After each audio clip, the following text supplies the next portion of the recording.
주차권 좀 줘요. 저의 소박한 부탁에 은행 직원은 코웃음을 쳤습니다. 할머니, 여긴 무료 주차장이 아니에요. 노인분들 다 그러시네. 하지만 그들은 몰랐습니다. 제가 정화그룹 창업주 미망인이자 이 은행 최대 예금주라는 것을. 다음 날 2천억 전액 출금합니다라는 한마디에 할머니, 통장이 있기나 하세요? 할머니가 2천억 있으면 저는 2조 있어요. 사연 시작 전 구독과 좋아요를 눌러주시면 많은 힘이 됩니다. 지금 어디에서 듣고 계신지도 댓글로 남겨주세요. 하늘에서 빗방울이 떨어지기 시작했습니다. 제 낡은 마티즈의 와이퍼가 삐걱거리며 앞유리를 닦아내는 소리가 차 안에 울려 퍼졌어요. 72년을 살아오면서 이런 소리에도 익숙해졌습니다. 세월이 지나면서 모든 것이 낡아가는 것처럼 제 차도 이제 15년이 넘었어요. 하늘저축은행 앞 주차장에 도착했습니다. 평소보다 차가 많아 보였어요. 비 오는 날이면 사람들이 다들 차를 끌고 나오는 모양이었습니다. 저도 마찬가지였고요. 이런 날씨에 버스를 기다리고 서 있기엔 제 몸이 예전 같지 않았거든요. 주차장 입구에서 주차요원이 손짓으로 차들을 안내하고 있었습니다. 40대 정도로 보이는 남자였는데 제 마티즈를 보더니 표정이 미묘하게 변했어요. 제 앞에 있던 검은색 BMW는 정중하게 안내해주면서 안녕하세요. 어서 오세요라고 인사까지 했는데 제 차례가 되자 그냥 손짓만 대충 했습니다. 저기 구석진 곳에 대세요. 목소리도 건성이었어요. 마치 귀찮다는 듯한 투였습니다. 제가 가리킨 곳을 보니 은행 입구에서 가장 먼 구석자리였어요. 다른 고급 차들은 모두 입구 근처 좋은 자리에 주차되어 있었는데 말이죠. 혹시 좀 더 가까운 곳은? 거기밖에 자리 없어요. 빨리 대세요. 뒤에 차 기다려요. 퉁명스럽게 말하더니 이미 시선을 제 뒤쪽 차로 돌렸습니다. 뒤에서 기다리던 것은 흰색 렉서스였어요. 그 차가 오자마자 주차요원의 태도가 180도 바뀌었습니다. 어서 오세요. 이쪽 좋은 자리에 대시면 됩니다. 똑같은 사람이 맞나 싶을 정도로 친절한 목소리였어요. 렉서스는 은행 입구 바로 앞 VIP 주차구역에 안내받았습니다. 제가 요청했던 바로 그 자리였어요. 구석진 주차 자리까지 걸어가면서 씁쓸한 기분이 들었습니다. 차로 사람을 판단하는 세상이구나 싶었어요. 물론 제 마티즈가 낡긴 했지만 그래도 은행 고객인 건 마찬가지인데 말이죠. 주차를 마치고 차에서 내리려는데 옆자리에 세워진 고급 SUV에서 젊은 남자가 내렸습니다. 정장 차림에 명품 시계를 찬 모습이었어요. 그 사람이 걸어가는 모습을 보니까 주차요원이 깊숙이 인사까지 하더라고요. 참 세상이 많이 바뀌었구나. 마음속으로 중얼거렸습니다. 예전에는 이런 차별이 이렇게 노골적이지 않았던 것 같은데 요즘은 정말 노골적이었어요. 하지만 화낼 일은 아니라고 생각했습니다. 세상이 그렇게 돌아가는 거니까요. 차에서 내리자마자 빗방울이 제 얼굴에 떨어졌습니다. 우산을 펼치려고 하는데 바람이 불어서 한 번에 잘 펴지지 않았어요. 몇 번 시도해서 겨우 우산을 폈습니다. 은행 입구까지는 제법 멀었지만 천천히 걸어갔어요. 은행 문을 열고 들어서니 따뜻한 공기가 맞았습니다. 로비에는 여러 명의 고객들이 번호표를 들고 기다리고 있었어요. 대부분 저와 비슷한 연배의 분들이었습니다. 요즘 젊은 분들은 인터넷으로 다 처리한다고 하더라고요. 저도 배워보려고 했지만 쉽지 않았습니다. 방금 전 주차장에서 봤던 젊은 남자도 보였어요. 그는 일반 대기석이 아닌 VIP 라운지로 바로 안내받고 있었습니다. 역시 차로 사람을 판단하는 게 맞는 것 같았어요. 안내 데스크에 앉아 있는 젊은 여직원이 보였어요. 이름표를 보니 송미진이라고 적혀 있었습니다. 나이로 보면 제 손녀뻘 되는 것 같았어요. 깔끔하게 정돈된 헤어스타일에 단정한 정장 차림이었습니다. 저는 조심스럽게 그녀에게 다가갔습니다. 젊은 분들은 어른을 어떻게 대하는지 요즘 잘 모르겠더라고요. 예전과는 많이 달라진 것 같았어요. 하지만 그래도 정중하게 부탁드려야 한다고 생각했습니다. 안녕하세요. 주차권 좀 부탁드릴게요. 목소리를 최대한 공손하게 했습니다. 평소에도 젊은 분들에게는 항상 정중하게 말하려고 노력했어요. 서로 예의를 지키는 것이 기본이라고 생각했거든요. 그런데 송미진 직원의 반응이 예상과 달랐습니다. 고개를 들어 저를 바라보는 표정이 썩 좋지 않았어요. 마치 귀찮다는 듯한 눈빛이었습니다. 그녀는 잠깐 저를 위아래로 훑어보더니 한숨을 작게 내쉬었어요. 주차 요원과 비슷한 반응이었습니다. 고객님, 예금 업무 안 보시면 주차권 못 드려요. 목소리에 싸늘함이 담겨 있었습니다. 표정도 굳어 있었고요. 제가 뭔가 잘못했나 싶어서 당황스러웠어요.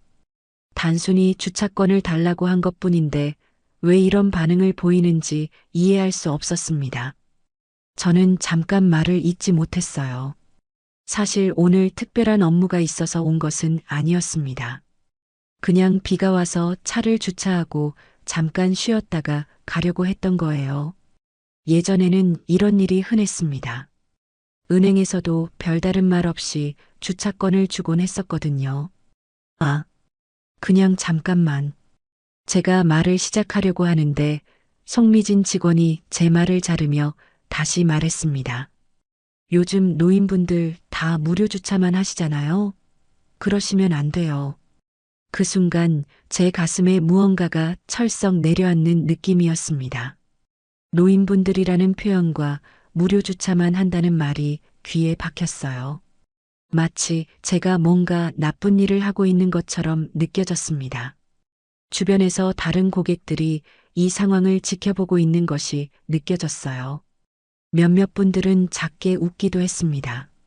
그 웃음소리가 제 귀에는 크게 들렸어요. 아까 주차장에서의 모욕감이 다시 떠올랐습니다.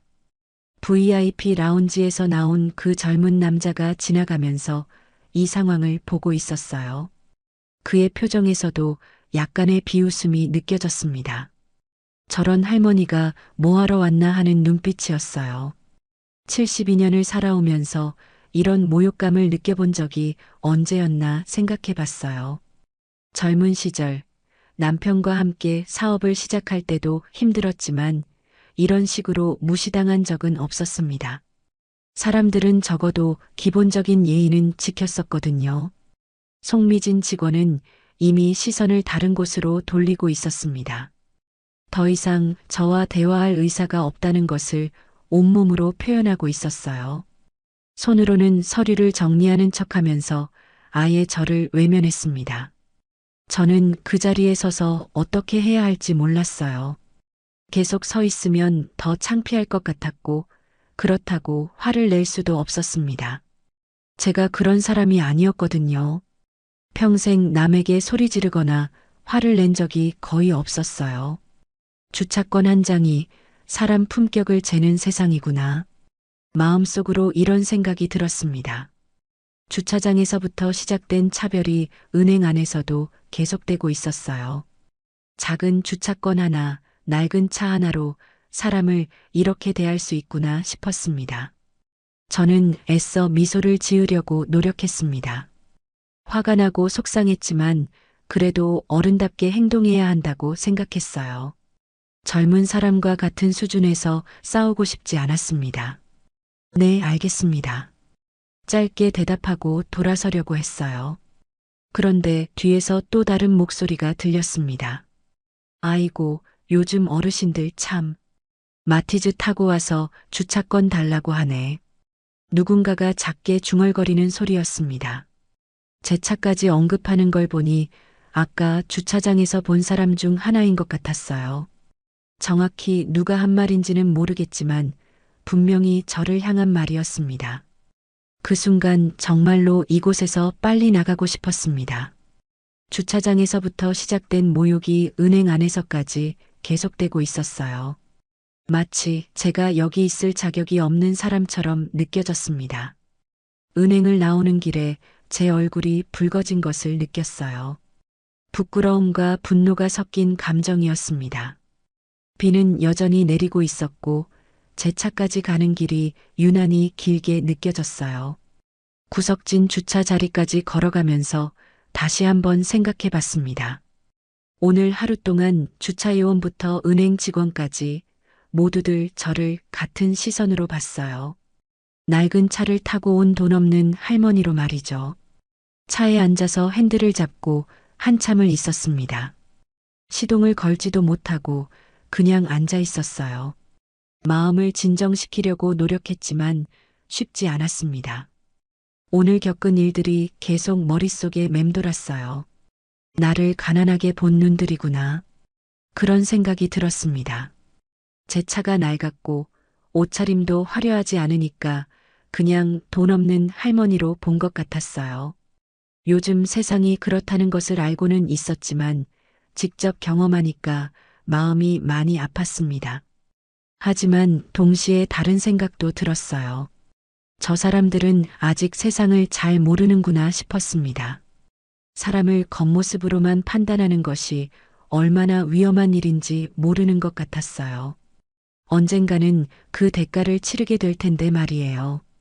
빗소리를 들으며 가만히 앉아 있었습니다. 마음이 차츰 가라앉기 시작했어요.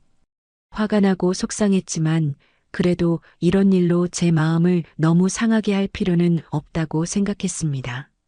그런데 이상하게도 마음 한구석에서는 다른 감정이 올라오고 있었어요. 오늘 저를 무시했던 주차요원과 은행 직원, 그리고 저를 비웃었던 사람들이 언젠가는 자신들의 행동을 후회하게 될 거라는 확신 같은 것이었습니다. 언젠가 후회할 거예요. 마음속으로 조용히 중얼거렸습니다. 그것은 저주나 원망이 아니었어요. 그냥 세상이 그렇게 돌아간다는 것을 아는 사람의 담담한 예측이었습니다. 사람을 함부로 대하는 사람은 언젠가 그 대가를 치르게 되어 있거든요. 시동을 걸고 주차장을 나서면서 백미러로 은행 건물을 봤습니다. 아직도 주차요원은 고급차들에게만 친절하게 인사하고 있었어요. 그 모습을 보니까 오늘 일이 우연이 아니라는 걸 알 수 있었습니다. 집으로 향하는 길에 계속 생각했습니다. 제 마티즈 때문에 그리고 소박한 차림 때문에 겪은 오늘의 일들이요. 하지만 이상하게도 분노보다는 안타까움이 더 컸어요. 저 사람들이 얼마나 많은 것을 놓치고 있는지 모르고 있으니까요. 집에 도착해서 차에서 내리면서 마지막으로 한 번 더 생각해 봤습니다. 오늘 저를 무시했던 사람들은 아직 모르고 있겠지만 세상에는 정말 많은 종류의 사람들이 있다는 것을요. 그리고 겉모습만으로는 절대 사람을 판단할 수 없다는 것을요. 내일은 좀 더 바쁜 하루가 될 것 같았습니다. 어젯밤 잠을 제대로 이루지 못했습니다. 은행에서 있었던 일이 자꾸만 머릿속에 맴돌았어요. 72년을 살아오면서 그런 식으로 무시당한 적이 언제였나 싶었습니다. 새벽 4시쯤에 잠에서 깼는데 그 후로는 다시 잠들 수가 없었어요. 아침 일찍 일어나서 창문을 열어봤습니다. 어제의 비는 그쳤지만 하늘은 여전히 흐렸어요. 날씨처럼 제 기분도 개운하지 않았습니다. 평소라면 이런 날씨에도 마음이 평온했을 텐데 어제 일 때문인지 마음이 무거웠어요. 아침 식사를 하면서 오늘 해야 할 일들을 정리해 봤습니다. 사실 며칠 전부터 미뤄두었던 일이 하나 있었어요. 정화그룹 관련 서류를 정리하려면 은행에서 몇 가지 확인받아야 할 것들이 있었습니다. 평소라면 이런 일은 비서나 담당 직원이 처리했겠지만 남편이 세상을 떠난 후로는 제가 직접 해야 하는 일들이 많아졌거든요. 책상 서랍을 열어서 관련 서류들을 꺼내봤습니다. 두툼한 서류 뭉치들이 나왔어요.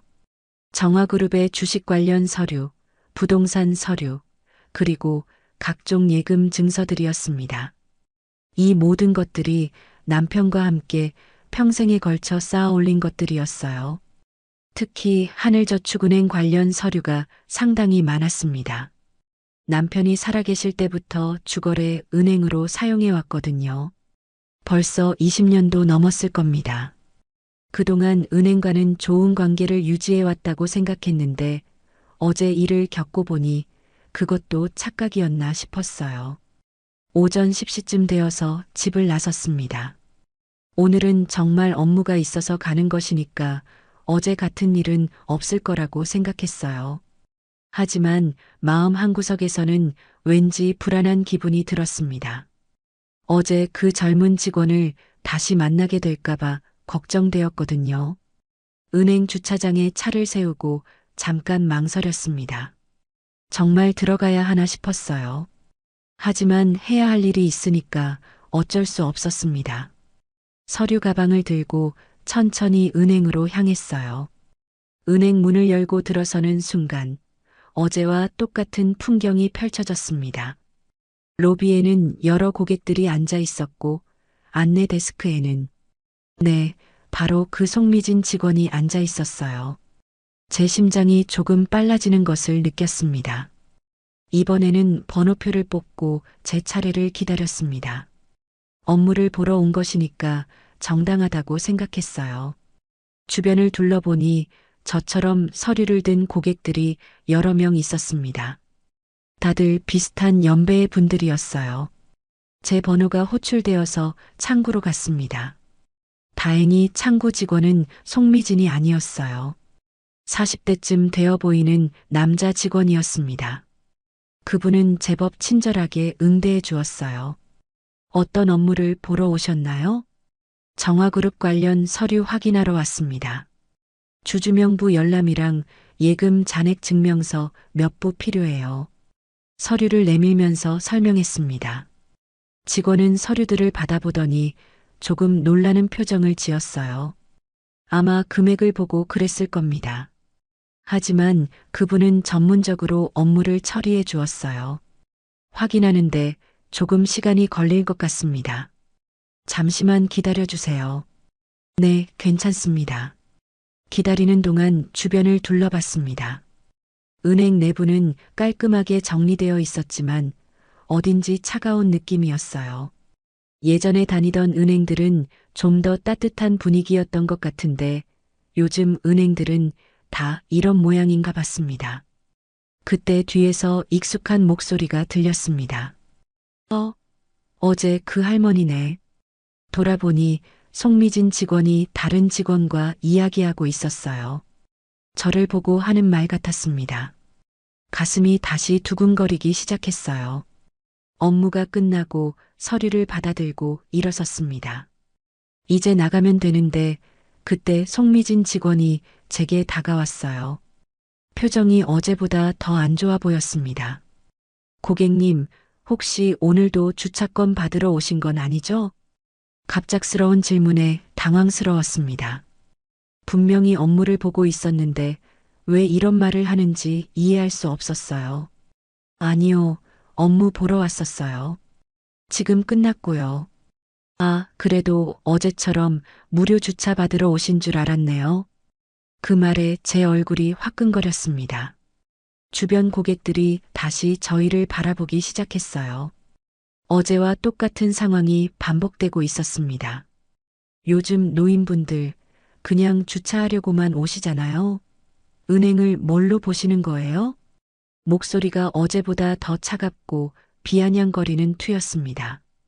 마치 제가 무언가 잘못된 일을 저지른 것처럼 말하고 있었어요. 주변에서 몇몇 사람들이 작게 웃는 소리도 들렸습니다. 그 순간 제 마음속에서 무언가가 터지는 것 같았습니다.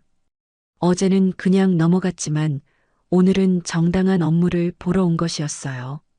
그런데도 이런 식으로 대한다는 것이 도저히 이해할 수 없었습니다. 실례지만 저 지금 정당한 업무 보고 나가는 거예요. 왜 이런 식으로 말씀하시죠? 제 목소리에 떨림이 있었지만 참을 수 없어서 말했습니다. 72년을 살아오면서 이런 모욕을 2번이나 당할 이유는 없다고 생각했어요. 아이고, 화내지 마세요. 그냥 확인차 물어본 거예요. 어르신들이 다들 그러시니까. 송미진은 오히려 더 빈정거리는 투로 말했습니다. 마치 제가 억지를 부리고 있는 것처럼 표현하고 있었어요. 그 태도가 더욱 화가 났습니다. 어르신들이 다 그런다고요?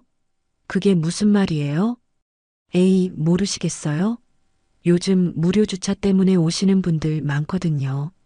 차 세우고 커피 마시러 가시고 마트 보러 가시고 은행은 주차장이 아니잖아요. 그 말을 들으니까 정말 기가 막혔습니다. 저를 그런 사람으로 보고 있었던 거예요. 돈도 없고 할 일도 없어서 그냥 무료 주차나 하러 다니는 그런 사람으로 말이에요. 그런 분들도 계시겠지만 저는 그런 사람이 아니에요. 그러게요.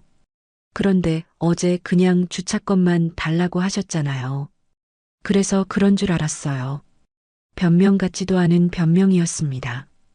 어제 일을 가지고 오늘까지 이런 식으로 대한다는 것이 정말 어이없었어요. 이 젊은 아이가 저를 어떻게 보고 있는지가 확실해졌습니다. 주변에서 다른 고객들이 저희 대화를 듣고 있는 것이 느껴졌어요. 어떤 분은 고개를 가로젓기도 했고 어떤 분은 못마땅하다는 표정을 짓기도 했습니다. 하지만 그분들이 누구 편을 드는 건지는 확실하지 않았어요. 나를 가난하게 본 눈이구나. 마음속으로 이런 생각이 들었습니다. 제 옷차림이 소박하고 차가 낡았으니까 그냥 돈 없는 할머니로 본 거예요. 사회적 지위나 경제적 능력 같은 건 전혀 고려하지 않고 오직 겉모습만으로 판단한 거였습니다. 언젠가 후회할 거예요. 작은 목소리로 중얼거렸습니다. 송미진이 그 말을 들었는지는 모르겠지만 제 마음속에서는 확신이 들었어요. 저 아이는 언젠가 이 일을 후회하게 될 거라는 확신이었습니다. 뭐라고 하셨어요? 송미진이 되물었지만 저는 대답하지 않았습니다. 더 이상 이 아이와 대화할 의미를 느끼지 못했어요. 그냥 빨리 이곳에서 나가고 싶었습니다. 아무것도 아니에요. 짧게 대답하고 돌아섰습니다. 그런데 뒤에서 또 다른 목소리가 들렸어요. 요즘 어르신들 정말 예민하시네. 누군가가 작게 말하는 소리였습니다. 정확히 누가 한 말인지는 모르겠지만 분명히 저를 향한 말이었어요. 그 순간 정말로 화가 치밀어 올랐습니다. 하지만 그래도 참았습니다. 여기서 화를 내면 저만 더 창피해질 것 같았거든요. 대신 빠른 걸음으로 은행을 나왔어요. 밖으로 나오니까 가슴이 답답해서 큰 숨을 내쉬었습니다. 주차장에서 제 차를 찾아가는 길에 눈물이 날 것 같았습니다. 억울하고 화가 나고 속상한 감정이 한꺼번에 몰려왔어요. 72년을 살아오면서 이런 기분을 느껴본 적이 언제였나 싶었습니다. 차에 앉아서 핸들을 잡고 한참을 가만히 있었습니다. 마음을 진정시키려고 노력했지만 쉽지 않았어요. 저 젊은 직원의 태도가 계속 머릿속에서 맴돌았습니다. 그리고 주변 사람들의 시선과 웃음소리도요. 이 아이는 정말 모르고 있구나. 그런 생각이 들었습니다. 세상에는 정말 다양한 사람들이 있다는 것을, 그리고 겉모습만으로는 절대 사람을 판단할 수 없다는 것을 전혀 모르고 있었어요. 저를 그냥 돈 없고 할 일 없는 할머니로만 보고 있었던 거죠. 하지만 그보다 더 화가 났던 건 은행이라는 조직 자체였습니다. 직원 교육을 어떻게 시키는 건지 의문이 들었어요. 고객을 이런 식으로 대해도 되는 건지 말이에요. 특히 나이 드신 분들을 이렇게 무시해도 되는 건지요. 집으로 향하는 길에 계속 생각했습니다. 이런 일이 저에게만 일어나는 걸까요? 아니면 다른 어르신들도 비슷한 경험을 하고 있는 걸까요? 요즘 젊은 사람들이 다 이런 식으로 어른을 대하는 건 아니겠지만 적어도 그쵸. 은행에서는 그런 분위기인 것 같았어요. 집에 도착해서 서류들을 정리하면서 하나씩 다시 살펴봤습니다. 정화그룹 주식 증서, 부동산 등기부등본, 그리고 각종 예금 증서들. 이 모든 것들이 제가 얼마나 많은 것을 가지고 있는지를 보여주는 증거들이었어요. 특히 하늘저축은행 예금 증서를 보니까 마음이 복잡했습니다. 20년 넘게 이 은행과 거래해 오면서 쌓인 금액이 상당했어요. 저 어린 직원은 상상도 못할 금액이었죠. 하지만 그 아이는 그런 것들은 전혀 고려하지 않고 오직 제 겉모습만 보고 판단했던 거예요. 저녁 식사를 하면서도 계속 그 일이 머릿속에 맴돌았습니다. 밥맛도 없었고 평소에 좋아하던 드라마도 집중이 안 되었어요. 마음이 너무 불편했습니다. 내일은 뭔가 해야겠어. 그런 생각이 들었습니다. 이대로 넘어갈 수는 없을 것 같았어요. 물론 직접적으로 보복하거나 그런 건 아니었습니다. 하지만 이런 식으로 고객을 대하는 은행과는 더 이상 거래할 이유가 없다고 생각했어요. 책상에 앉아서 전화번호부를 뒤져봤습니다. 평소에 금융 업무를 도와주던 담당자의 번호를 찾고 있었어요. 내일 아침에 전화해서 상담을 받아볼 생각이었습니다. 어떤 절차를 거쳐야 하는지, 어떤 준비가 필요한지 알아봐야 했거든요. 잠자리에 들기 전에 창밖을 내다봤습니다. 별이 많이 보이는 밤이었어요. 평소라면 이런 밤하늘을 보면 마음이 평온해졌을 텐데 오늘은 그렇지 않았습니다. 여전히 마음이 어수선했어요. 저 아이는 아직 모르겠지만 세상이 그렇게 단순하지 않다는 걸 곧 알게 될 거야. 새벽 5시에 잠에서 깼습니다. 평소보다 일찍 일어난 것은 마음이 무거워서였어요. 어젯밤에 잠들기 전까지 계속 생각했던 일들이 머릿속에서 정리되지 않았습니다. 하지만 이상하게도 마음은 차분했어요. 무언가 중요한 결정을 내려야 한다는 것을 알고 있었기 때문이었죠. 아침 식사를 간단히 마치고 책상에 앉았습니다. 평소에 금융 업무를 도와주던 김 과장에게 전화를 걸어야 했어요. 그분은 정화그룹 시절부터 저희 가족과 인연이 있던 분이었습니다. 남편이 세상을 떠난 후에도 계속 도움을 주고 계셨죠. 오전 9시 정각에 전화를 걸었습니다. 김 과장은 제 목소리를 듣자마자 반가워했어요. 사모님, 안녕하세요. 무슨 일이세요? 김 과장님, 급한 일이 생겨서 연락드렸어요. 하늘저축은행에 있는 예금을 모두 인출하려고 하는데요. 전화 너머로 잠깐 침묵이 흘렀습니다. 아마 갑작스러운 말에 놀랐을 거예요. 사모님, 혹시 무슨 문제가 있으셨나요? 금액이 상당한데. 네, 개인적인 사정이 있어서요. 절차가 어떻게 되는지 알려주실 수 있나요? 김 과장은 차근차근 설명해 주었습니다. 금액이 크기 때문에 며칠 전에 미리 통보를 해야 하고 여러 가지 서류가 필요하다는 내용이었어요. 하지만 제가 원한다면 당일에도 처리할 수 있다고 했습니다. 사모님, 정말 괜찮으신 거죠? 혹시 누가 협박이라도? 아니에요, 김 과장님. 제가 내린 결정이에요. 오늘 오후에 은행에 가서 처리하겠습니다. 전화를 끊고 필요한 서류들을 준비했습니다. 신분증, 도장, 통장, 그리고 각종 증명서들을 가방에 넣었어요. 마음속으로는 이미 결정이 서 있었습니다. 더 이상 저를 그런 식으로 대하는 은행과 거래할 이유가 없었거든요. 점심을 먹고 오후 2시쯤 집을 나섰습니다. 평소보다 조금 더 단정하게 옷을 차려입었어요. 검은색 정장에 진주 목걸이를 했습니다. 남편이 생전에 특별한 날에만 하라고 했던 목걸이였어요. 은행 주차장에 차를 세우고 잠깐 숨을 고르었습니다. 가슴이 조금 떨렸지만 마음은 확고했어요. 오늘은 어제와 다른 하루가 될 거라는 것을 알고 있었습니다. 은행 문을 열고 들어서니 여전히 바쁜 분위기였습니다. 로비에는 여러 고객들이 앉아 있었고 직원들은 각자 업무에 바빠 보였어요. 안내 데스크를 보니 오늘은 송미진이 아닌 다른 직원이 앉아 있었습니다. 번호표를 뽑고 기다렸습니다. 평소 같으면 그냥 일반 창구에 갔겠지만 오늘은 VIP 창구로 가야 할 것 같았어요. 금액이 워낙 크니까요. 하지만 일단 일반 창구에서 시작해 보기로 했습니다. 제 번호가 호출되어서 창구로 갔습니다. 젊은 여직원이 앉아 있었는데 낯익은 얼굴이었어요. 어제 제가 송미진과 이야기할 때 옆에서 지켜보던 분 중 한 명이었습니다. 어떤 업무를 보러 오셨나요? 목소리는 평범했지만 표정에서 약간의 경계심이 느껴졌어요.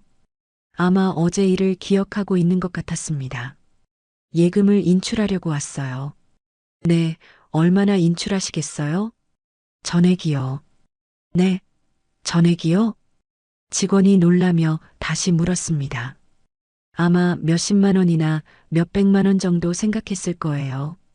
네, 제가 이 은행에 가지고 있는 모든 예금을 인출하고 싶어요. 직원은 컴퓨터를 두드리기 시작했습니다. 처음에는 별 생각 없이 화면을 보고 있더니 점점 표정이 변하기 시작했어요. 눈이 커지고 입이 살짝 벌어졌습니다. 고객님, 잠깐만요. 이게 맞나요? 화면을 다시 확인하더니 완전히 당황한 표정이 되었어요. 손이 떨리는 것까지 보였습니다. 네, 맞아요. 2천억 원 전액 인출 요청합니다. 그 순간 직원의 얼굴이 하얗게 질렸습니다.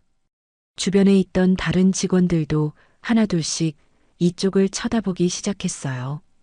뭔가 심상치 않다는 것을 느낀 모양이었습니다. 사모님, 잠깐만 기다려주세요.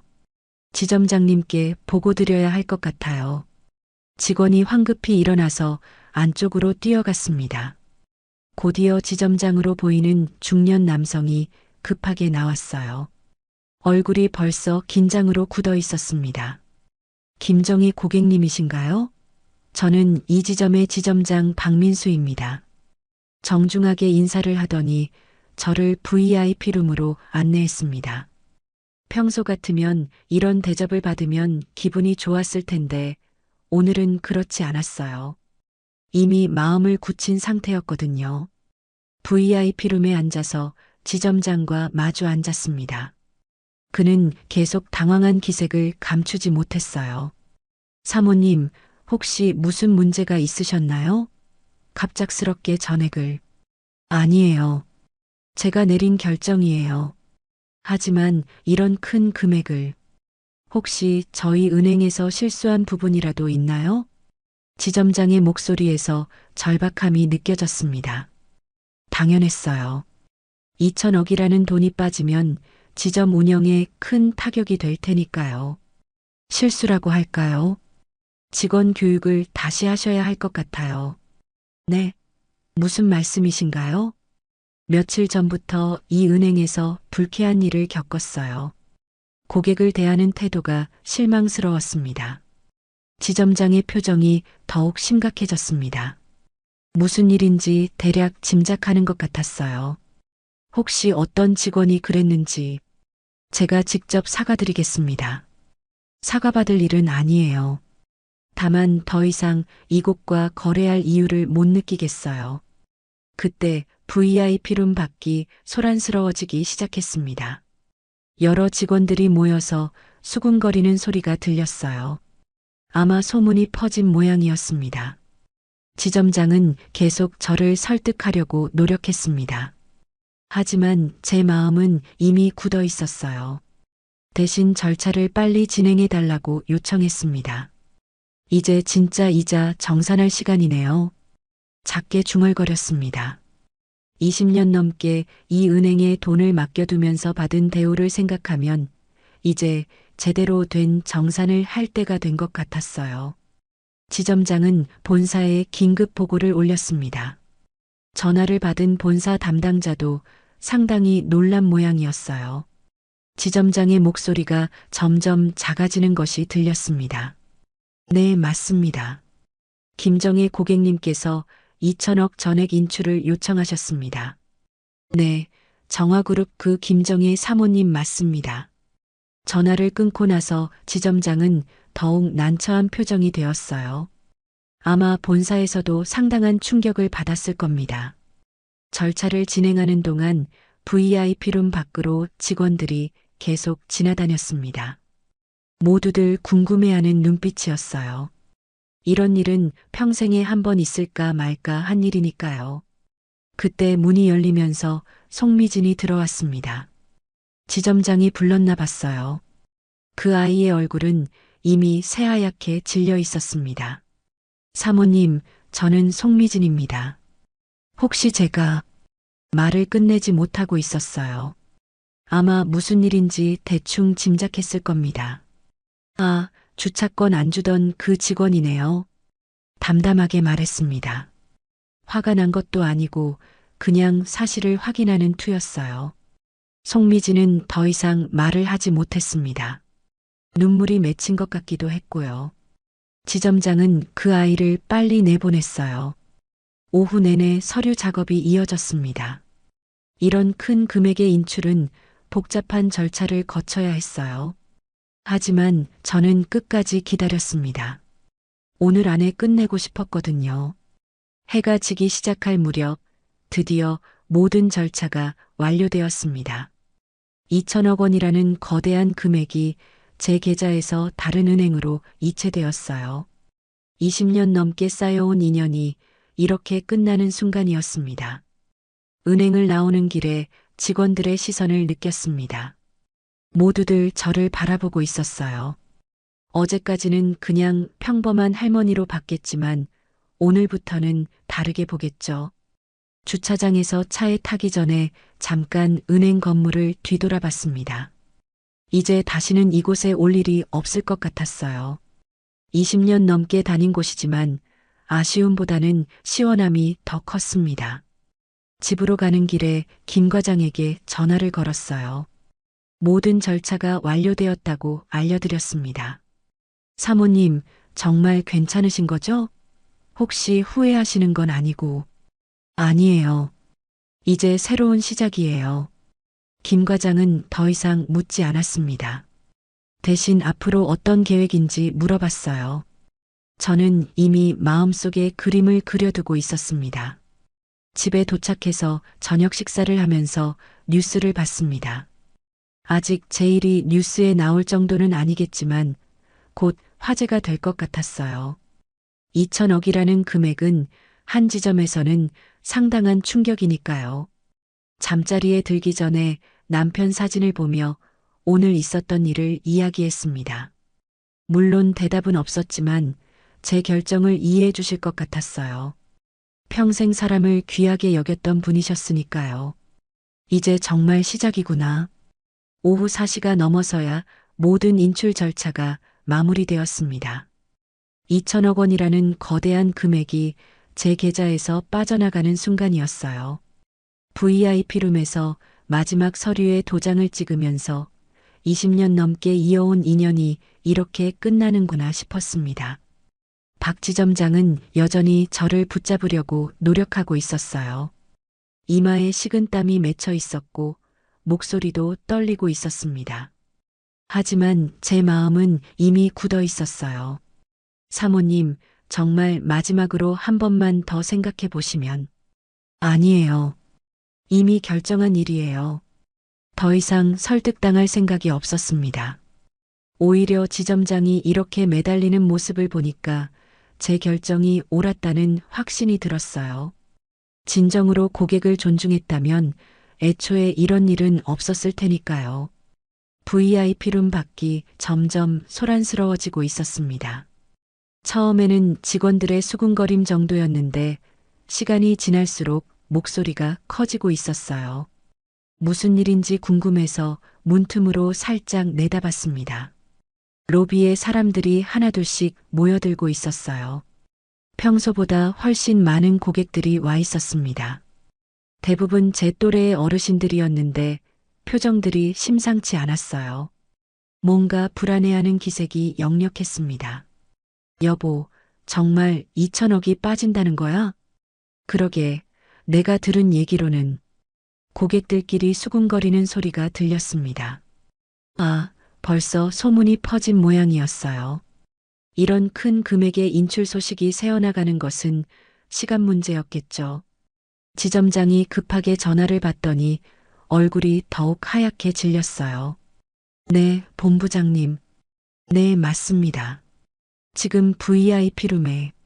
네, 알겠습니다. 전화를 끊고 나서 저를 바라보는 눈빛이 완전히 절망적이었습니다. 아마 본사에서 상당한 압박을 받은 모양이었어요. 그때 VIP룸 문이 벌컥 열리면서 한 중년 남성이 들어왔습니다. 정장 차림의 명찰을 보니 본사에서 온 사람 같았어요. 얼굴이 상당히 굳어 있었습니다. 안녕하세요, 김정희 사모님. 저는 본사 영업본부장 최성우입니다. 정중하게 인사를 하더니 급하게 말을 이었어요. 혹시 저희가 모르는 문제라도 있었나요? 이렇게 갑작스럽게. 문제요? 글쎄요, 직원 교육 문제는 있는 것 같더라고요. 담담하게 대답했습니다. 더 이상 감정적으로 대응할 단계는 지났어요. 그냥 사실을 말할 뿐이었습니다. 저희가 즉시 개선하겠습니다. 어떤 문제든 해결해 드리겠습니다. 이미 해결했어요. 거래 관계를 정리하는 것으로요. 본부장의 얼굴이 더욱 굳어졌습니다. 하지만 저는 더 이상 할 말이 없었어요. 이미 모든 절차가 끝났으니까요. VIP룸을 나서니 로비의 분위기가 완전히 달라져 있었습니다. 평소보다 3배는 많은 고객들이 몰려 있었고 모두들 불안한 표정이었어요. 번호표 대기줄이 은행 밖까지 이어져 있었습니다. 2천억이 빠진다는데 우리도 빨리 찾아야지. 은행이 무너지기 전에 돈부터 빼자. 고객들의 목소리가 점점 커지고 있었어요. 은행런이 시작되는 모습이었습니다. 평소에는 조용했던 이 은행이 이렇게 소란스러운 건 처음 봤어요. 직원들은 완전히 패닉 상태였습니다. 창구마다 긴 줄이 서 있었고 직원들은 땀을 흘리며 업무를 처리하고 있었어요. 평소 여유로웠던 모습과는 정반대였습니다. 그때 송미진을 봤습니다. 안내 데스크에서 고객들의 질문 공세를 받고 있었어요. 얼굴이 새하얗게 질려 있었고 눈가가 빨갛게 되어 있었습니다. 울었나 봤어요.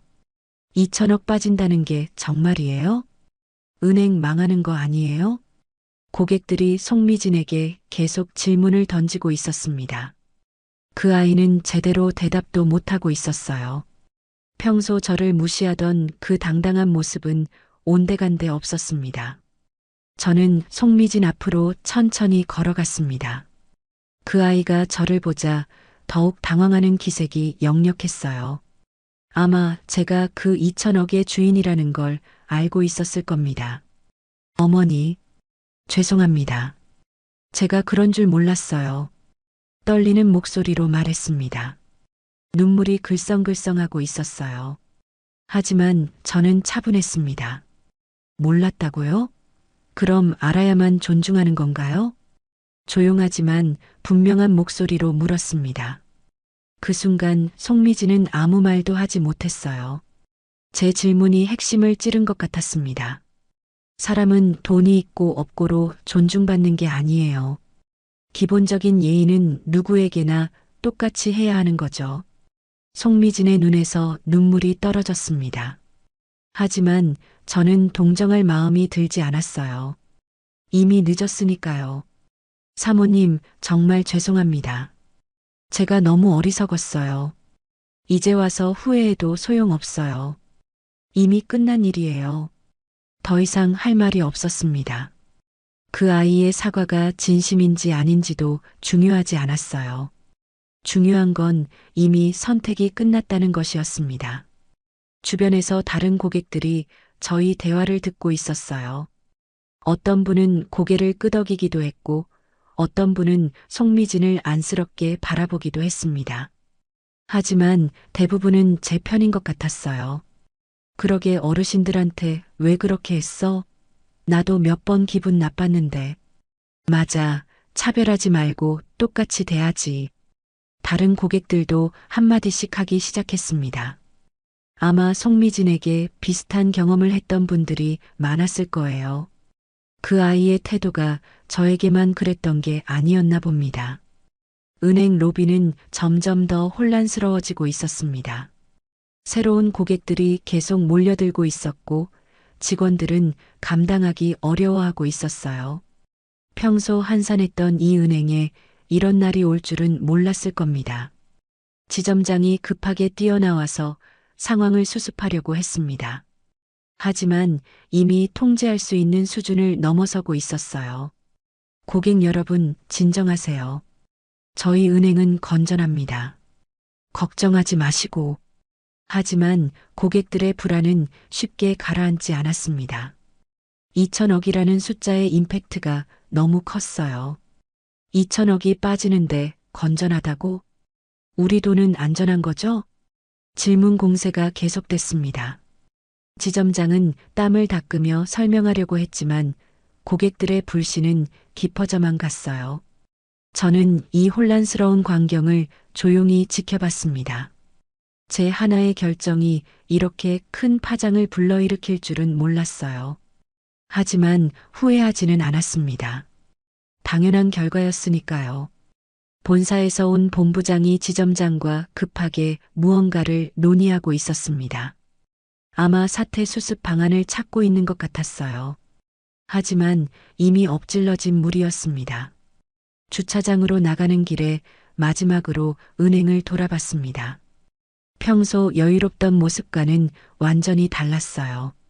직원들은 뛰어다니고 있었고 고객들은 불안해하며 줄을 서 있었습니다. 이것도 하나의 교육이겠지. 마음속으로 생각했습니다. 고객을 어떻게 대해야 하는지, 사람을 어떻게 존중해야 하는지에 대한 값비싼 교육이었어요. 주차장에서 제 마티즈를 찾아가는 길에 주차 요원을 봤습니다. 며칠 전 저를 무시하던 바로 그 사람이었어요. 지금은 은행 상황 때문에 어수선해 보였습니다. 그 사람도 저를 보더니 뭔가 알아챈 것 같았어요. 하지만 이제 와서 뭐라고 할 것도 없었습니다. 그냥 지나쳐갔어요. 차에 앉아서 시동을 걸면서 백미러로 은행을 봤습니다. 여전히 사람들이 몰려들고 있었어요. 아마 며칠은 이런 상황이 계속될 것 같았습니다. 집으로 가는 길에 라디오를 틀어봤습니다. 아직 제 일이 뉴스에 나올 정도는 아니었지만 곧 화제가 될 것 같았어요. 2천억이라는 금액은 작은 지점에서는 엄청난 충격이니까요. 김 과장에게 전화를 걸어서 모든 절차가 완료되었다고 알려드렸습니다. 사모님, 은행에서 난리가 났다고 하던데 괜찮으신가요? 네, 괜찮아요. 예상했던 일이에요. 김 과장은 더 이상 묻지 않았습니다. 대신 앞으로의 계획에 대해 이야기했어요. 제가 새로 시작하려는 일에 대해서요. 집에 도착해서 저녁 뉴스를 봤습니다. 아직 제 일은 나오지 않았지만 경제 뉴스에서 은행 관련 소식들이 나오고 있었어요. 요즘 금융권 상황이 좋지 않다는 내용이었습니다. 오늘로 하나의 인연은 끝났지만 새로운 시작이 기다리고 있었어요. 그리고 그 시작은 오늘보다 훨씬 의미 있는 일이 될 것 같았습니다. 밤늦게까지 하늘저축은행에는 불이 켜져 있었을 겁니다. 직원들이 사태 수습에 바쁠 테니까요. 하지만 그건 이제 제가 관심 가질 일이 아니었어요. 새로운 내일을 위해 푹 잠들었습니다. 새벽 6시에 전화벨 소리에 잠이 깼습니다. 평소보다 일찍 울리는 전화에 무슨 일인가 싶어서 급하게 받았어요. 낯선 목소리였습니다. 안녕하세요. KBS 경제부 기자 이민호입니다. 혹시 어제 하늘저축은행에서 2천억 원을 인출하신 김정희 사모님이신가요? 드디어 시작되었구나 싶었습니다. 어제 일이 벌써 언론에 알려진 모양이었어요. 예상했던 일이었지만 막상 기자에게서 전화가 오니까 긴장이 되었습니다. 네, 맞습니다. 혹시 인터뷰 가능하실까요? 워낙 큰 금액이라 독자들이 궁금해하고 계실 것 같아서요. 잠깐 생각해 봤습니다. 어차피 숨길 일도 아니었고 오히려 제대로 된 이야기를 해야 할 것 같았어요. 왜곡되어 전해지는 것보다는 직접 말하는 게 낫겠다고 판단했습니다. 네, 좋습니다. 하지만 개별 인터뷰보다는 기자회견을 열겠어요. 기자는 조금 놀라는 기색이었지만 흔쾌히 동의했어요. 전화를 끊고 나서 김 과장에게 연락했습니다. 기자회견을 준비해달라고 부탁드렸어요. 아침 뉴스를 틀어봤습니다. 경제 뉴스에서 제 이야기가 나오고 있었어요. 어제 하늘저축은행에서 개인 고객이 2천억 원 전액을 인출한 사건이 화제가 되고 있습니다. 인출 주체는 정화그룹 창업주의 미망인인 김정혜 씨로 알려졌는데 리포터가 은행 앞에서 리포트하고 있었습니다. 뒤로 보이는 은행 건물 앞에는 여전히 고객들이 줄을 서 있었어요. 어제보다 줄이 더 길어진 것 같았습니다. 9시쯤부터 전화가 계속 걸려왔습니다. 여러 언론사에서 인터뷰 요청이 들어왔고 몇몇 지인들도 안부를 묻는 전화를 걸어왔어요. 모두들 어제 일을 들었다면서 걱정스럽다고 했습니다. 김 과장이 와서 기자회견 준비를 도와주었어요. 오후 2시에 호텔에서 기자회견을 열기로 했습니다. 여러 언론사에 공지했더니 생각보다 많은 기자들이 참석하겠다고 했어요. 사모님, 어떤 내용으로 말씀하실 건가요? 진실을 이야기하면 돼요. 왜 그런 결정을 내렸는지, 앞으로 어떤 계획인지요. 김 과장은 걱정스러운 표정이었습니다. 아마 이런 일이 부담스러웠을 거예요. 하지만 저는 오히려 마음이 편했습니다. 숨길 것도 없었고 부끄러워할 일도 아니었으니까요. 정오 뉴스에서도 제 이야기가 나왔습니다. 이번에는 좀 더 자세한 내용이었어요. 정화그룹 창업주 김철수 회장의 부인 김정혜 씨가 어제 하늘저축은행에서 2천억 원 전액을 인출했습니다. 이로 인해 해당 은행 지점에는 고객들이 몰려들어 혼란이 계속되고 있습니다. 화면에는 어제 제가 봤던 그 혼란스러운 은행 로비 모습이 나왔어요. 고객들이 줄을 서서 기다리고 있고 직원들이 바쁘게 움직이는 모습이었습니다. 오후 1시에 호텔로 향했습니다. 평소보다 조금 더 격식 있게 옷을 차려입었어요. 남편이 중요한 일이 있을 때 입으라고 했던 검은색 정장이었습니다. 진주 목걸이와 귀걸이도 착용했고요. 호텔 회견장에 도착하니 생각보다 많은 기자들이 와 있었습니다. 카메라도 여러 대 설치되어 있었고 플래시가 터지고 있었어요. 이런 장면은 남편이 살아계실 때 몇 번 경험해 봤지만 제가 주인공인 건 처음이었습니다. 자리에 앉으니 기자들의 시선이 저에게 집중되었어요. 긴장되었지만 마음은 차분했습니다. 할 말은 이미 정해져 있었거든요. 안녕하세요. 저는 김정희입니다. 간단하게 인사를 하고 시작했습니다. 기자들은 모두 집중해서 듣고 있었어요. 어제 하늘저축은행에서 제가 보유하고 있던 예금 2천억 원을 전액 인출했습니다. 많은 분들이 궁금해하시는 것 같아서 이 자리를 마련했어요. 손을 들고 질문하는 기자들이 여러 명 있었지만 일단 제가 할 말을 먼저 하기로 했습니다. 인출 이유는 간단합니다. 더 이상 그 은행과 거래할 이유를 느끼지 못했기 때문이에요. 고객을 대하는 태도가 실망스러웠습니다. 플래시가 더욱 많이 터졌습니다. 기자들이 펜을 바쁘게 움직이고 있었어요. 20년 넘게 거래해온 은행이었는데 최근 며칠 동안 겪은 일들을 보니까 더 이상 믿고 맡길 수 있는 곳이 아니라는 생각이 들었어요. 구체적인 내용은 말하지 않았습니다. 송미진이나 주차요원 이야기를 자세히 할 필요는 없다고 생각했어요. 그보다는 더 큰 그림을 이야기하고 싶었습니다. 그런데 중요한 건 여기서부터입니다. 기자들의 시선이 더욱 집중되었어요. 모두들 다음 말을 기다리고 있었습니다. 이 돈을 그냥 다른 은행에 넣어둘 생각은 없어요. 내 돈은 다시 사람을 위한 은행으로 흘려보낼 겁니다. 그 순간 회견장이 조용해졌습니다. 무슨 의미인지 모두들 궁금해하는 것 같았어요. 정화복지재단을 설립합니다. 이 돈으로 정말 도움이 필요한 분들을 위한 일을 하겠어요. 기자들 사이에서 웅성거림이 일었습니다. 아마 예상하지 못했던 발표였을 거예요. 어르신들을 위한 복지시설, 어려운 분들을 위한 금융 지원, 그리고 올바른 인성 교육 프로그램 등을 운영할 예정입니다. 한 기자가 손을 들고 질문했습니다. 사모님, 그럼 은행에 대한 불만 때문에 이런 결정을 내리신 건가요? 불만이라기보다는 예의 없는 돈은 오래 못 간다는 것을 보여주고 싶었어요. 제가 가장 하고 싶었던 말이었습니다. 기자들이 다시 바쁘게 펜을 움직였어요.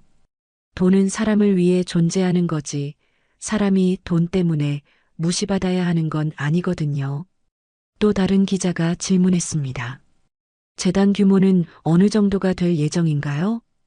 2천억 원 전액을 투입합니다.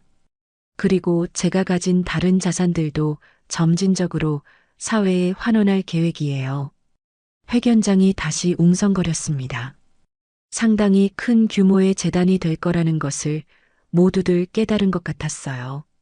언제부터 시작하실 예정인가요? 다음 주부터 준비에 들어갑니다. 빠르면 한 달 내에 첫 번째 사업을 시작할 수 있을 것 같아요. 기자회견은 1시간 정도 계속되었습니다. 다양한 질문들이 나왔지만 모두 성실하게 답변했어요. 숨길 것도 없었고 부끄러워할 일도 아니었으니까요. 기자회견이 끝나고 호텔을 나오니 김 과장이 휴대폰을 보고 있었어요. 사모님, 벌써 기사가 나오기 시작했네요. 화면을 보여주었는데 실시간 뉴스에 제 기자회견 내용이 올라오고 있었어요. 제목만 봐도 상당한 관심을 끌고 있는 것 같았습니다. 집으로 가는 길에 라디오를 틀어봤습니다. 뉴스에서 제 이야기가 나오고 있었어요. 정화그룹 창업주 미망인 김정혜 씨가 오늘 기자회견을 열고 2천억 원으로 복지재단을 설립하겠다고 발표했습니다. 김 씨는 은행의 고객 서비스에 실망해 거래를 정리했다고 밝혔습니다. 저녁 뉴스 시간에는 더 자세한 보도가 나왔습니다. 제 기자회견 모습도 나오고 하늘저축은행의 현재 상황도 보도되었어요. 하늘저축은행 주가는 오늘 하루 15% 급락했습니다. 대규모 예금 인출 사태로 인한 불안감이 주식시장에도 반영된 것으로 보입니다. 화면에는 주가 그래프가 나오고 있었어요. 급격히 떨어지는 선이 인상적이었습니다. 제 하나의 결정이 이렇게 큰 파장을 불러일으킬 줄은 몰랐어요. 또한 해당 지점은 오늘부터 영업을 중단한다고 발표했습니다. 고객들의 예금 인출 요구가 폭주하면서 정상적인 영업이 어려워졌다는 것이 은행 측 설명입니다. 지점 폐쇄 소식까지 나왔네요.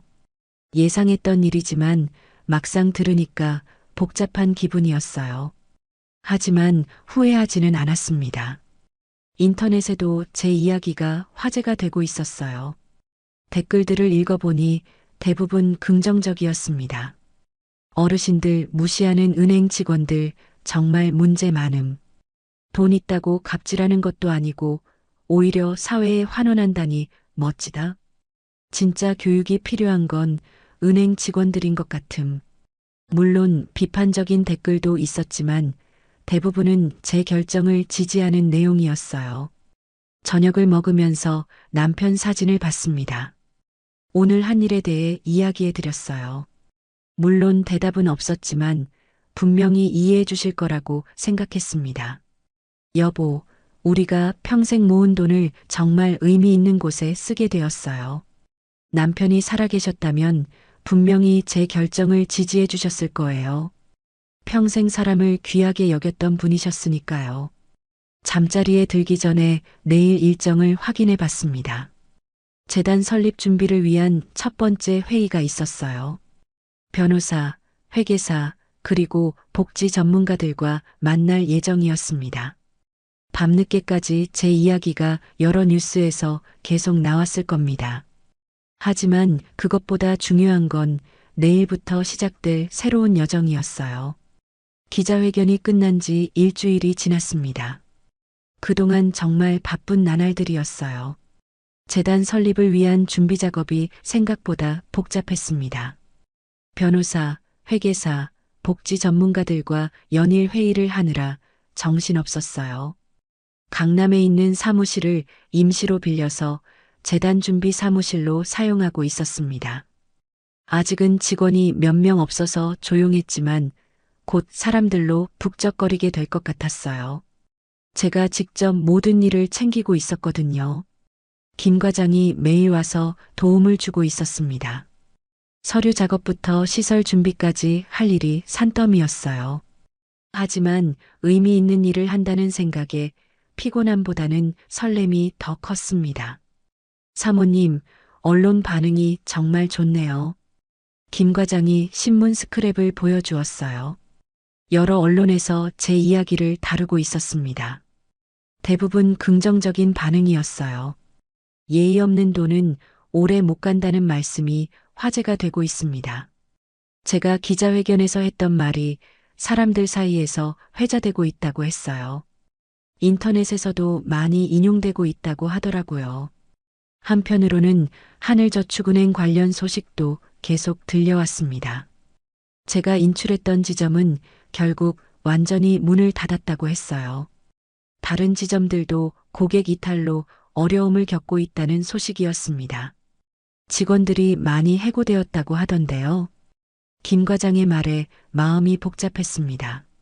물론 제가 원했던 일은 아니었지만 결과적으로 많은 사람들이 피해를 보게 된 것 같았어요. 하지만 이미 일어난 일이었고 후회한다고 해서 달라질 것도 없었습니다.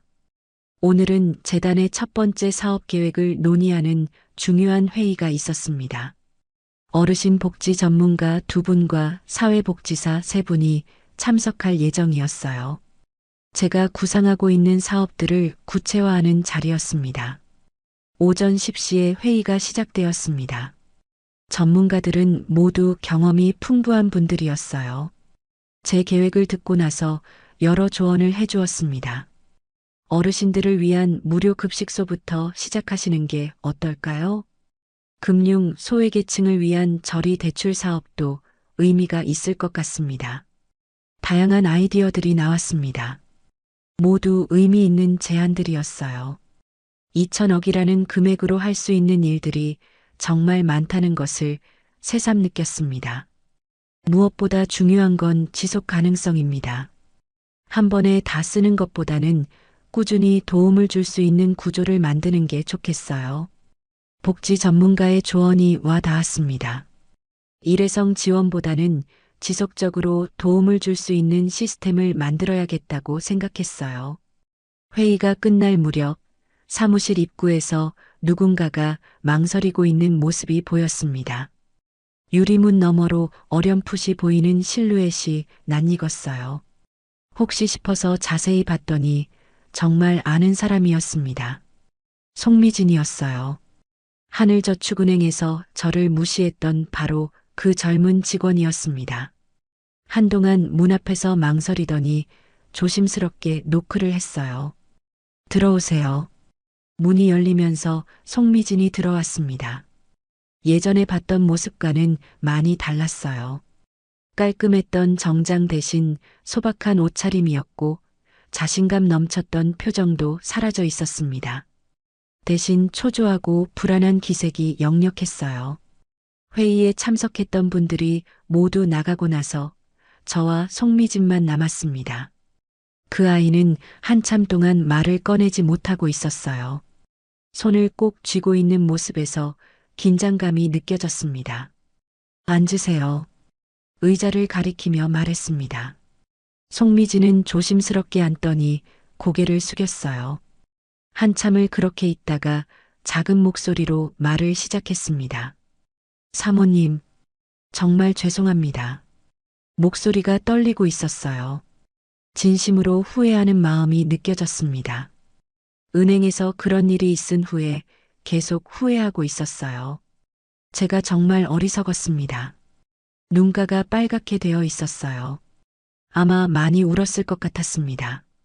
저, 일할 기회를 한 번만 주실 수 있을까요? 갑작스러운 부탁이었습니다. 하지만 완전히 예상 못한 일은 아니었어요. 언젠가는 이런 일이 있을 거라고 생각했었거든요. 은행은 어떻게 되었어요? 해고되었어요. 지점이 문을 닫으면서 대부분의 직원들이 그렇게 되었습니다. 예상했던 일이었지만 직접 들으니까 마음이 무거웠어요. 제 결정 때문에 많은 사람들이 일자리를 잃게 된 거니까요. 다른 곳에서 일할 생각은 안 해봤어요? 여러 곳에 지원해 봤는데 쉽지 않더라고요. 그런데 무엇보다도 사모님께 사과를 드리고 싶었어요. 송미진은 계속 고개를 숙이고 있었습니다. 예전에 당당했던 모습과는 정반대였어요. 제가 얼마나 잘못했는지 이제야 깨달았어요. 사람을 겉모습으로 판단했던 제 자신이 정말 부끄럽습니다. 목소리에 진정성이 느껴졌어요. 단순히 일자리를 구하려는 것이 아니라 정말로 반성하고 있다는 것이 전해졌습니다. 어떤 일을 하고 싶은데요? 뭐든지 하겠습니다. 청소도 좋고 심부름도 좋아요. 그냥 일할 기회만 주시면 절실함이 느껴졌습니다.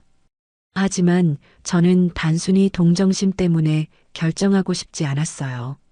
재단의 일은 정말 중요한 일이었으니까요.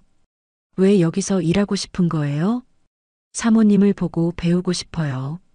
진짜 사람을 존중하는 게 뭔지, 어떻게 살아야 하는지 배우고 싶습니다.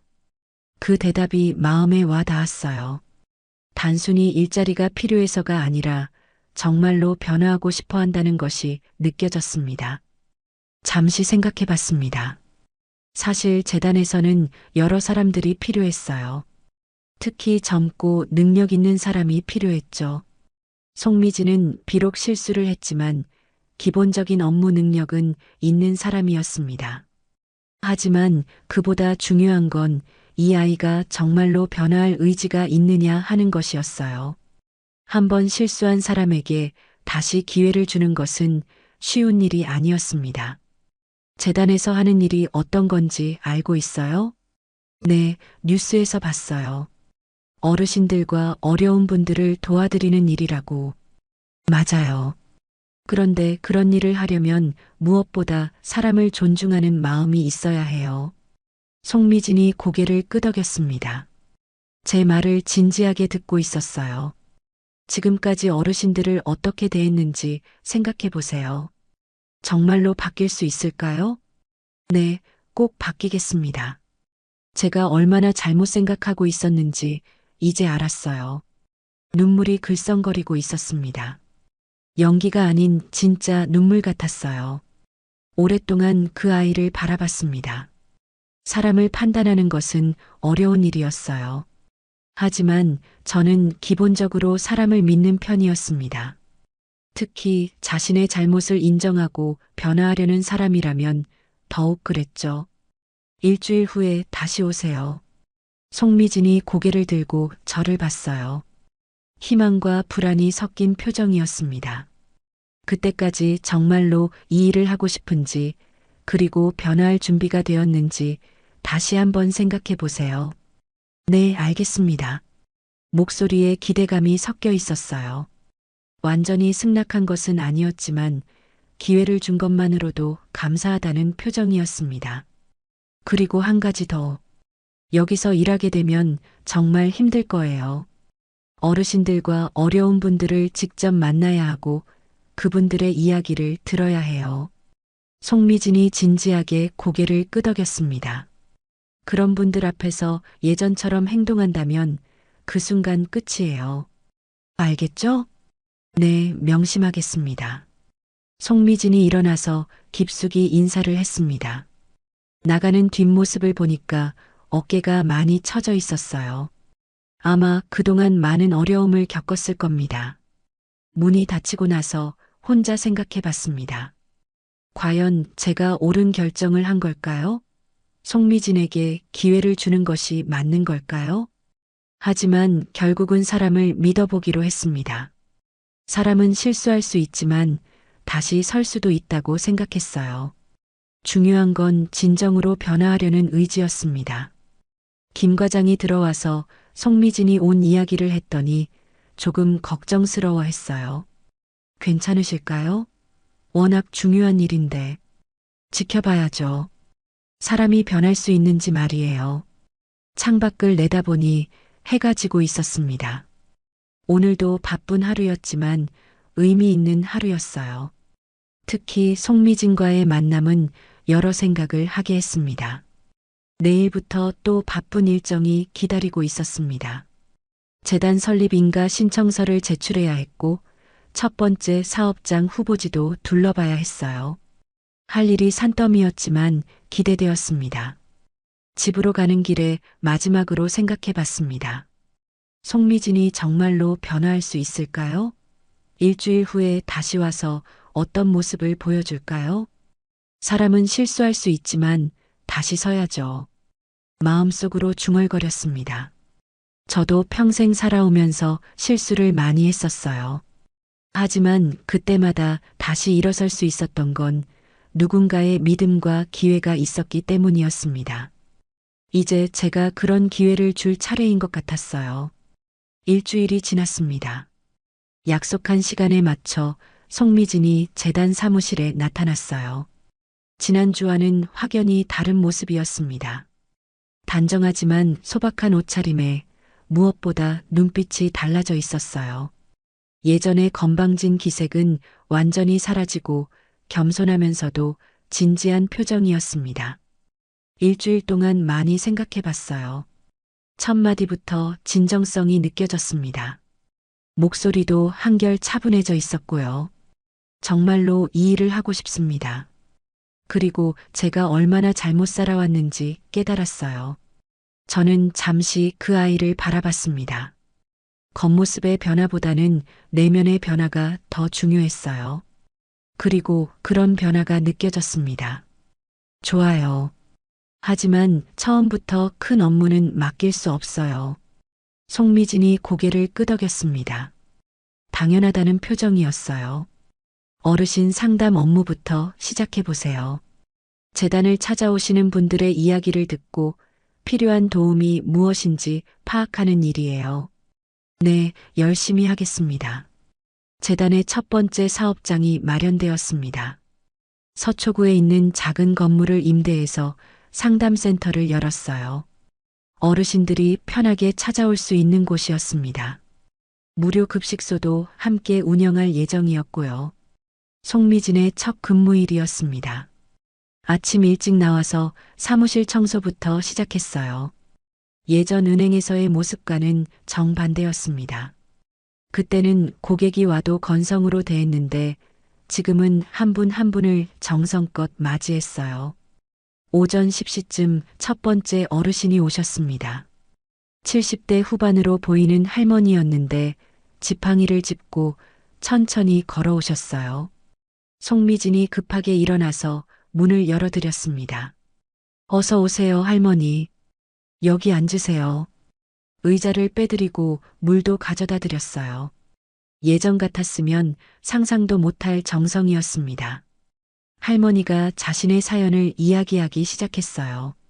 독거노인이신데 최근에 사기를 당해서 전 재산을 잃었다는 내용이었습니다.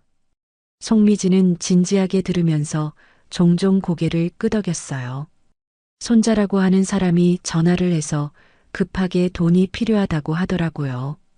그래서 은행에 가서 적금을 모두 찾아서 보냈는데 할머니의 목소리가 떨리고 있었습니다. 3천만 원이라는 거금을 사기꾼에게 보냈다는 이야기였어요. 송미진의 눈가가 촉촉해지는 것이 보였습니다. 할머니의 이야기를 들으면서 점점 감정이 북받치는 것 같았어요. 할머니, 정말 힘드셨겠어요. 진심이 담긴 목소리였습니다. 예전에 저에게 했던 차가운 말투와는 완전히 달랐어요. 두 번째로 오신 분은 80대 할아버지였습니다. 당뇨병으로 고생하고 계시는데 병원비가 부담된다는 상담이었어요. 송미진은 더욱 열심히 할아버지 말씀을 들었습니다. 약값만 해도 한 달에 30만 원은 나가거든. 연금으로는 감당이 안 돼. 할아버지의 한숨 섞인 말씀에 송미진이 눈물을 훔쳤어요. 이런 현실을 처음 접해보는 것 같았습니다. 점심시간이 되자 무료 급식소에 어르신들이 하나둘씩 모여들었습니다. 송미진은 식사 배식을 도우면서 어르신들과 대화를 나눴어요. 처음에는 어색해했지만 점점 자연스러워졌습니다. 젊은 아가씨가 이런 일을 하다니 기특하네. 한 할머니가 송미진의 손을 잡으며 말씀하셨어요. 그 순간 송미진의 눈에 눈물이 글썽거렸습니다. 오후에는 더 많은 어르신들이 찾아오셨습니다.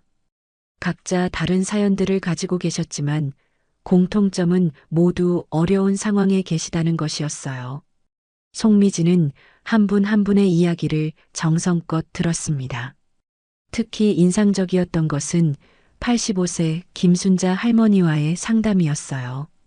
치매에 걸린 남편을 혼자 돌보고 계시는 분이었습니다. 밤낮으로 돌봐야 해서 잠도 제대로 못 자요.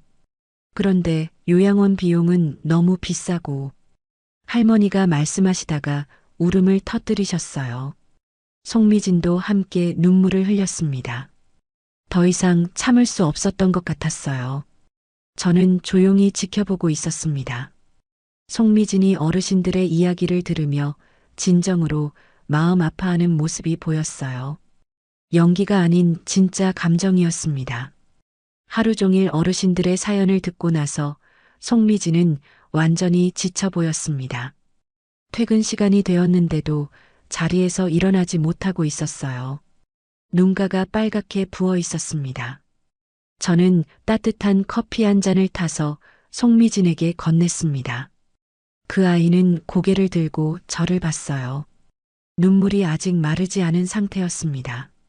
힘들었죠? 네. 이런 현실이 있는 줄 몰랐어요. 목소리가 쉬어 있었습니다.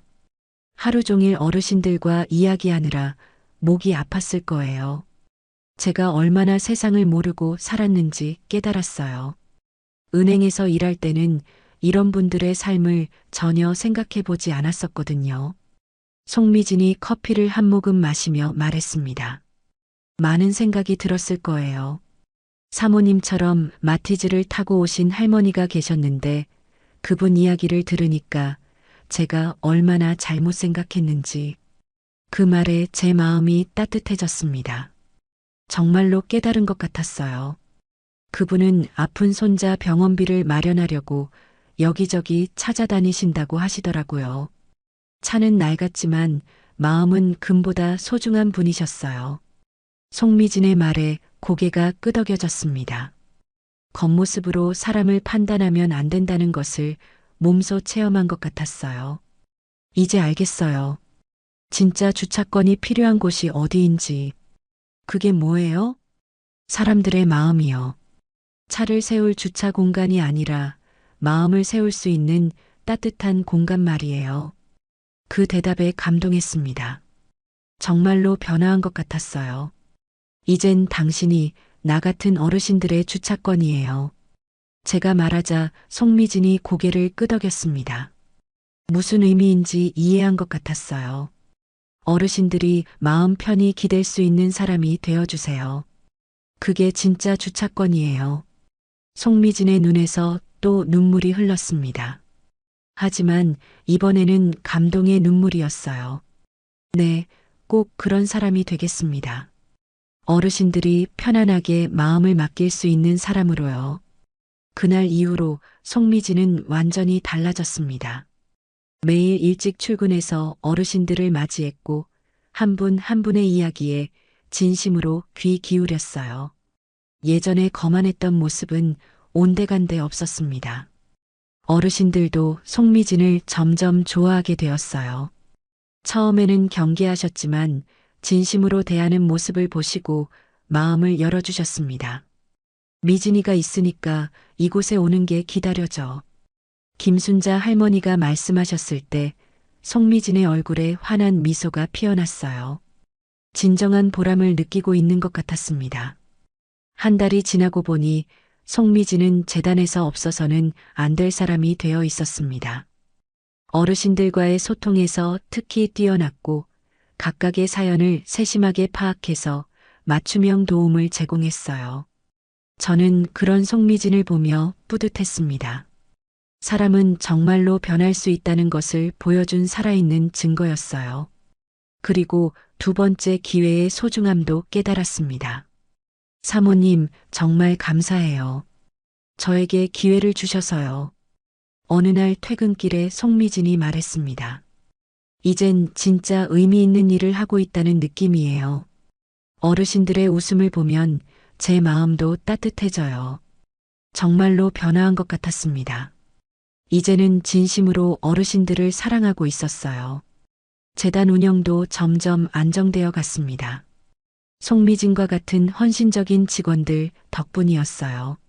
무엇보다 어르신들이 이곳을 편안하게 여기신다는 것이 가장 큰 성과였습니다. 주차권 한 장으로 시작된 일이 이렇게 의미 있는 변화로 이어질 줄은 몰랐어요. 그리고 그 과정에서 한 사람의 인생도 완전히 바뀌었습니다. 송미진을 보며 생각했습니다. 사람은 실수할 수 있지만 진정으로 반성하고 변화하려는 의지가 있다면 얼마든지 새로운 사람이 될 수 있다는 것을요. 재단을 설립한 지 3개월이 지났습니다. 벌써 500여 명의 어르신들이 도움을 받으셨고 무료 급식소에는 매일 100분 이상이 오시고 계셨어요. 작은 시작이었지만 의미 있는 변화들이 곳곳에서 일어나고 있었습니다. 송미진은 이제 재단의 핵심 인력이 되어 있었어요. 어르신들과의 상담에서 특히 뛰어난 능력을 보였고 무엇보다 진심으로 어르신들을 사랑하고 있었습니다. 예전 은행에서의 모습을 상상할 수 없을 정도로 완전히 변화한 사람이었어요. 오늘도 아침 일찍 재단에 나왔습니다. 요즘에는 거의 매일 이곳에서 시간을 보내고 있었어요. 어르신들을 만나는 것이 일상의 큰 즐거움이 되었거든요. 사모님, 오늘 KBS에서 재단 특집 프로그램을 촬영한다고 하던데요. 김 과장이 알려주었습니다. 재단의 활동이 알려지면서 여러 언론에서 관심을 보이고 있었어요. 처음에는 2천억 인출 사건으로 시작된 관심이었지만 이제는 재단의 의미 있는 활동들에 초점이 맞춰져 있었습니다. 오전 10시에 방송팀이 도착했어요. PD와 기자, 카메라맨까지 총 5명이었습니다. 재단의 일상적인 모습을 담고 싶다고 했어요. 카메라는 먼저 어르신들이 상담받는 모습을 촬영했습니다. 송미진이 한 할머니와 이야기하는 장면이었는데 정말 자연스럽고 따뜻한 분위기였어요. 예전 은행에서의 차가운 모습과는 정반대였습니다. 이렇게 친절하게 대해주시니까 마음이 편해져요. 할머니가 송미진에게 말씀하시는 모습이 카메라에 담겼어요. 송미진은 환하게 웃으며 할머니의 손을 잡아드렸습니다. 점심시간에는 무료 급식소 풍경을 촬영했어요. 어르신들이 편안하게 식사하시는 모습, 직원들이 정성껏 배식하는 모습이 담겼습니다. 특히 송미진이 어르신들과 대화하며 웃는 장면이 인상적이었어요. 젊은 아가씨가 이렇게 잘해주니까 고맙지. 김순자 할머니가 송미진을 바라보며 말씀하셨어요. 그 순간 송미진의 눈이 촉촉해졌습니다. 진정한 보람을 느끼고 있는 것 같았어요. 오후에는 제가 인터뷰를 했습니다. 재단을 설립하게 된 경위부터 현재의 성과까지 다양한 질문들이 나왔어요. 처음 하늘저축은행에서 겪으신 일이 이런 큰 변화의 시작이었는데 지금 돌아보시면 어떤 생각이 드시나요? 기자의 질문에 잠시 생각해 봤습니다. 그때 일이 없었다면 지금의 재단도 없었을 거예요. 모든 일에는 이유가 있는 것 같아요. 그 일이 있었기에 정말 중요한 것이 무엇인지 깨달을 수 있었거든요. 그 중요한 것이 무엇인가요? 존중이에요. 사람을 존중하는 마음. 그게 돈보다 지위보다 훨씬 소중한 거라는 걸 알게 되었어요. 카메라 플래시가 터지면서 제 얼굴이 화면에 담겼어요. 진심을 담아 말하고 있었습니다. 혹시 당시 은행 직원에 대해서는 어떻게 생각하시나요? 송미진에 대한 질문이었습니다. 저는 그 아이를 바라봤어요. 조금 떨어진 곳에서 어르신들과 이야기하고 있었습니다. 지금 저희 재단에서 일하고 있어요.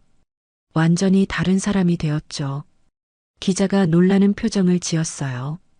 예상하지 못했던 답변이었을 겁니다. 사람은 변할 수 있어요.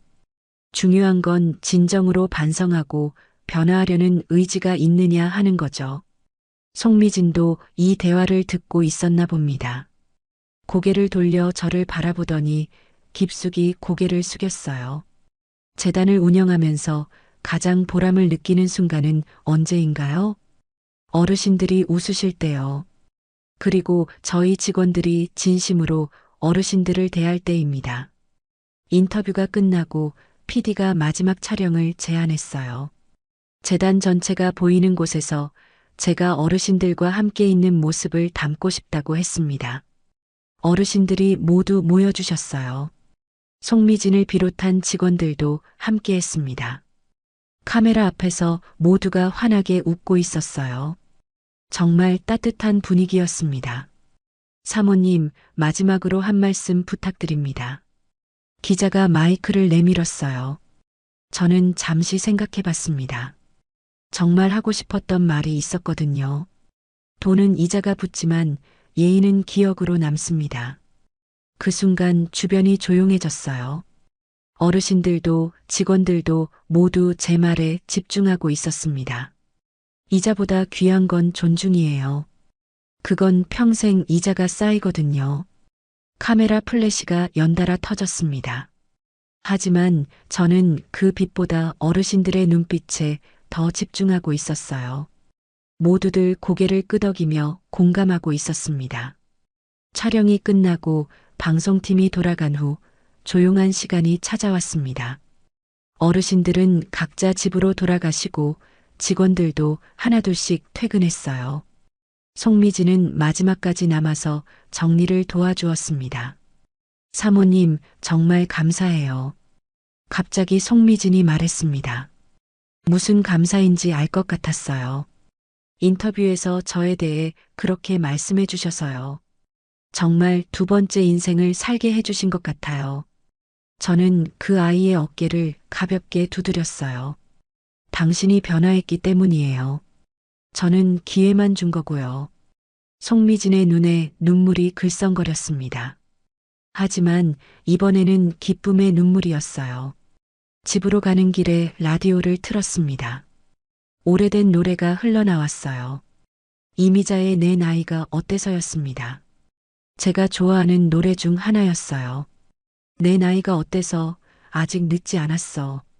가사를 따라 부르면서 오늘 하루를 정리해 봤습니다. 72살에 새로운 시작을 한 것이 맞았을까 하는 생각도 들었지만 지금은 확신할 수 있었어요. 나이는 숫자일 뿐이고 중요한 건 무엇을 하느냐였거든요. 집에 도착해서 남편 사진 앞에 앉았습니다. 오늘 있었던 일들을 이야기해 드렸어요. 여보, 우리가 평생 모은 돈이 정말 의미 있게 쓰이고 있어요. 많은 어르신들이 행복해 하시고 송미진이라는 젊은 친구도 완전히 새로운 사람이 되었어요. 남편이 대답은 하지 않았지만 분명히 기뻐하고 계실 거라고 생각했어요. 저녁 뉴스에서 하늘저축은행 관련 소식이 나왔습니다. 결국 그 은행은 다른 은행에 인수합병되었다고 했어요. 제 결정이 나비 효과가 되어 큰 변화를 불러일으킨 것 같았습니다. 하지만 후회하지 않았어요. 오히려 그 일이 있었기에 지금의 의미 있는 일들을 할 수 있게 되었으니까요. 잠자리에 들기 전에 창밖을 내다봤습니다. 별이 많이 보이는 밤이었어요. 평생 살아오면서 이렇게 마음이 평온한 적이 언제였나 싶었습니다. 주차권 한 장으로 시작된 일이 이렇게 큰 변화로 이어질 줄은 몰랐어요. 그리고 그 과정에서 배운 것도 많았습니다. 사람의 진정한 가치는 돈이나 지위가 아니라 서로를 존중하는 마음에 있다는 것을요. 송미진의 변화를 보면서도 많은 것을 깨달았어요. 사람은 언제든 새로운 모습으로 태어날 수 있다는 것, 그리고 진정한 사과와 변화의 의지가 얼마나 소중한지를요. 내일도 재단에서 어르신들을 만날 예정이었습니다. 새로운 하루, 새로운 만남들이 기다리고 있었어요. 그리고 그 모든 순간들이 제 인생의 가장 소중한 이자가 될 거라는 확신이 들었습니다. 라디오에서 여전히 내 나이가 어때서가 흐르고 있었어요. 저도 마음속으로 그 가사를 따라 불렀습니다. 정말로 아직 늦지 않았거든요. 72세에 시작한 새로운 인생이 이렇게 아름다울 줄은 몰랐어요.